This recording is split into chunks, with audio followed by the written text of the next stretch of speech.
Tanguay électronique, en première ligne.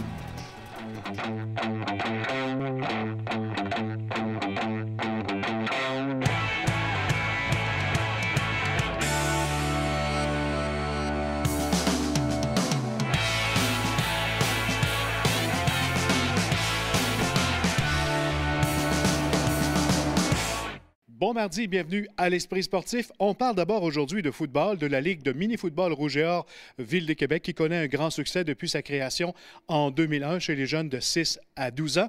Et maintenant, préoccupé par les coups à la tête, on y va d'une transformation importante pour cette ligue qui devient une ligue de mini-football sans contact à partir de la prochaine saison.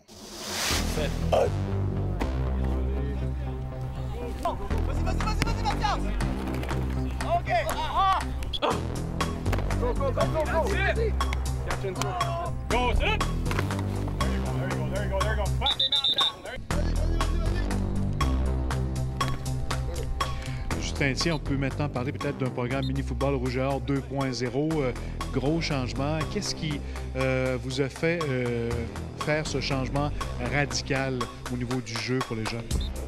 Comme à chaque année, on se posait beaucoup de questions sur le contenu, comment on pouvait encadrer ces jeunes-là. Ça n'a jamais été une ligue, comme j'expliquais, ça n'a jamais été une ligue de développement. On va venir tirer avec quelle main sur le gilet? Droite. Avec la droite, exactement, et on va swimmer avec le bras gauche. On est prêt? C'est certain que depuis 3 ans, on est préoccupé par ce qui se fait, par ce qu'on a appris dans notre sport par rapport aux coups à la tête et des choses comme ça. Donc, c'est sûr qu'on était préoccupé par ça. Mais encore une fois, ça, c'est une démarche. Je pense qu'on a été influencé par ça. On a été à l'écoute de tout ce qui s'est dit, de tout ce qui s'est fait. Mais au bout de la ligne, ça demeure une décision qu'on a prise nous-mêmes. C'est pas une décision qui a été influencée par ce qui se fait à gauche, à droite. C'est une décision que nous, on a regardé ça et on a dit, pour nos jeunes de 6 à 12 ans, on a jugé que cette initiation football-là allait passer dorénavant par une initiation sans contact. Go, c'est là! There you go! Bouge les pieds! Bouge les pieds! There you go! Hey! Plus de contact, ça veut dire pas de casque à casque et plus de plaqués également. Non, on élimine les plaqués. Puis comme je disais, avec nos plus jeunes avant, on avait l'aspect, le football qu'on disait sans plaqué, où il y avait quand même des contacts, on avait des lignes offensives, lignes défensives, il y avait du jeu au sol, excepté qu'on remplaçait le plaqué vraiment par enlever des flags. Là, on se dirige plus vers une ligue qu'on appelle des ligues 7 contre 7. C'est sûr que ça a des ressemblances avec le touch football, flag football, mais quand même avec des spécificités, des choses spécifiques reliées au monde du football, entre autres de la façon d'encadrer les carrières pour qu'ils puissent se développer. Oui, c'est normal que certains vont être déçus parce qu'ils vont se dire, ben moi, je suis un... Mais encore une fois, il va développer des habiletés, puis encore une fois, quand il va arriver au niveau secondaire, ben là, il va développer un peu plus spécifique certaines positions.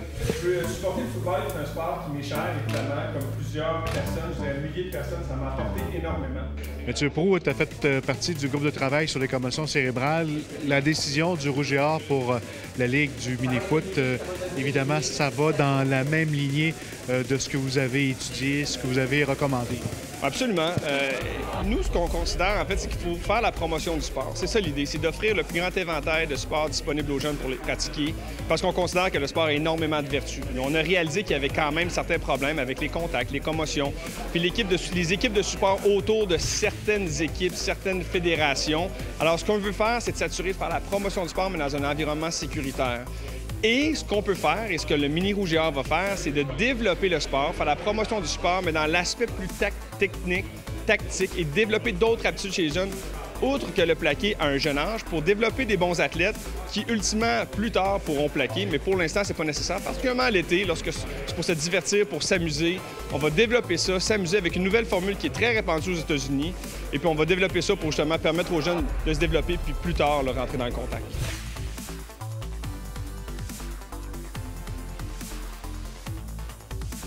Donc, en vue de la prochaine saison du mini-football Rouge et Or, vous aurez des rencontres. Vous pourrez expliquer ça aux parents, aux jeunes. C'est bientôt ces rencontres-là pour les inscriptions? Oui, absolument. Ça va débuter la semaine prochaine. On en a déjà mis 2 en place. Il va en avoir peut-être même d'autres. On veut s'assurer de bien expliquer aux parents qu'est-ce qu'on essaie de faire.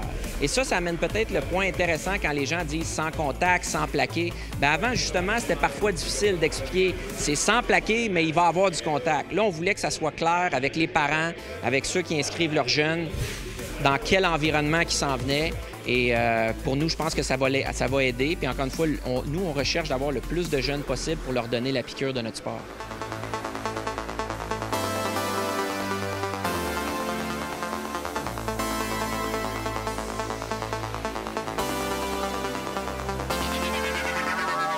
Parlons maintenant du tournoi international de hockey Pee-Wee. Ça se poursuit jusqu'à dimanche au Centre Vidéotron. Aujourd'hui, Stéphane Turcot a rencontré un jeune joueur de l'équipe des Blue Jackets de Columbus qui évolue avec cette équipe Pee-Wee avec une seule main. Il transporte et contrôle la rondelle. Il passe très bien la rondelle à ses coéquipiers. Il soutire des fois la rondelle à l'adversaire. Et même à l'occasion, il s'installe dans le cercle de mise en jeu. Tout ça avec une seule main. And that's it. Nothing special. No, I just wear a black Under Armour shirt. It goes. Do you drop like this? Do you drop often your stick on the ice? Not that much, because most of the time I'm holding it like this with a firm grip. So. Benjamin Stewart n'a même pas de prothèse ou de gants spéciales pour jouer au hockey. When I first started, it was pretty hard, but once I started playing and got used to it, it got easier and easier. Quand il a commencé à 4 ans, ça a été difficile comme il dit, mais rapidement il a développé ses habiletés à une main. Because he does some things with maybe, you know, his handicap that most kids can't do with 2 hands. So il fait à une main ce que des joueurs ne sont pas capables à 2, dit son entraîneur. Et dans le vestiaire, il fait lui-même ses trucs, comme préparer ici son bâton et passer le ruban à son voisin. That's why we take him in, and it's just one of the boys. Hopefully I can play as long as I can go. Malgré son handicap, malgré sa différence, Benjamin Stewart n'a pas le droit à un traitement de faveur. Et d'ailleurs, il le souhaitait ainsi. Most of the coaches I've had treat me the same. Yeah, it still amazes me from day to day, yeah.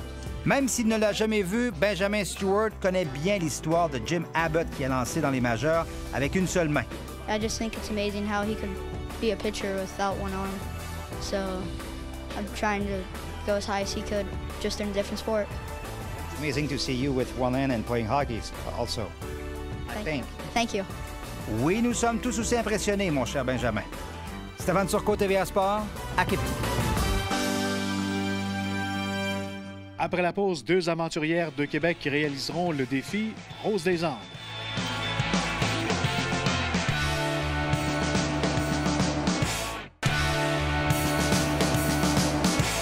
Deux aventurières de Québec partiront bientôt pour l'Argentine afin de relever le défi Rose des Andes, soit parcourir plus de 4000 km à travers les montagnes 4x4. Le reportage de Jean-Michel Bourque.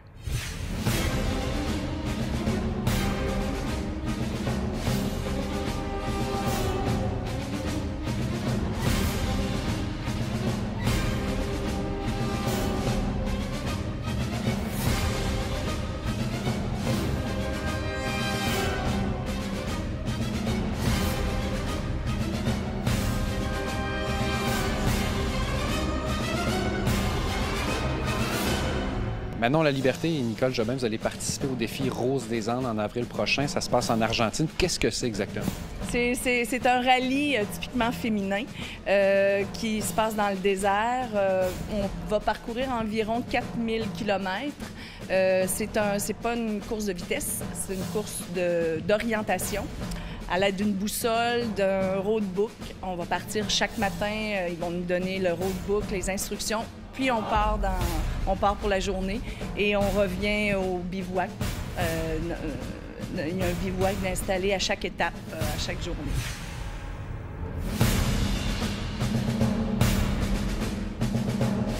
Quand on part le matin, on a un nombre de kilomètres à parcourir, mais on peut le parcourir en dedans de 24 heures. Il faut revenir au bivouac pour s'approvisionner en essence, s'approvisionner aussi en ravitaillement pour nous aussi. Puis le lendemain, ça repart avec un autre itinéraire pour se rendre à l'autre point.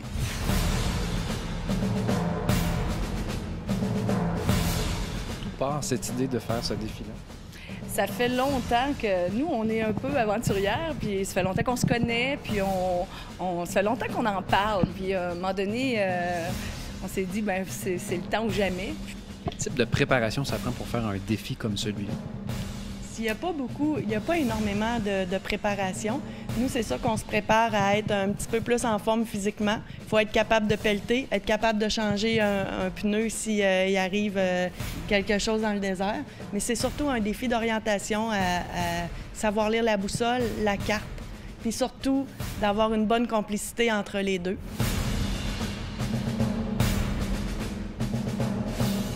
En Argentine, c'est plus rocailleux. Alors, c'est les crevaisons qui vont être les pires, je pense, les pires obstacles. Mais sinon, on va faire avec ce qu'on a, puis on est débrouillards. Nicole est la conductrice. Moi, je suis celle qui va s'occuper de l'orientation. Moi, le grand défi, c'est de ne pas être désorientée par les beaux paysages qu'on va voir là-bas. Ça, c'est une de mes craintes parce que je suis quelqu'un qui voyage quand même assez. Puis je sais qu'en Argentine, vraiment dans la cordillère des Andes, on va être souvent époustouflé de voir ce qui s'offre à nous comme paysage. Si vous aviez un objectif? Oui. On veut gagner. On veut gagner, nous autres, c'est sûr qu'on fait ça pour le plaisir, puis on veut avoir du plaisir, mais on est un petit peu compétitive, un petit peu beaucoup. Puis oui. On a dit que, c'est ça, on y allait pour gagner. Dernière rencontre, on était 83 équipes. Fait que je sais pas, là, mais on est 2 de Québec. Juste avant de partir, vous avez une dernière activité de financement ici au centre de ski. En fait, c'est 3 parcours disponibles, ski de fond, raquettes, marche. Et c'est ça, les gens peuvent partir en groupe, peuvent s'inscrire individuellement ou partir en groupe. Puis c'est ça, c'est non chronométré. Ça se passe le 5 mars, samedi 5 mars, entre midi et 14 h. D'avoir du plaisir, puis de gagner, mais d'avoir du plaisir, puis de se dépasser, puis d'être fier de nous. Oui. Bonne chance. Merci beaucoup. Merci.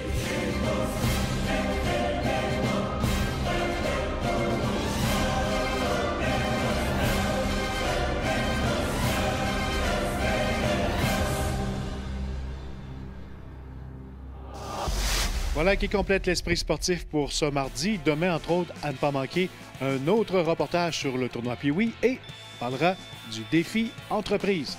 Bye, à demain.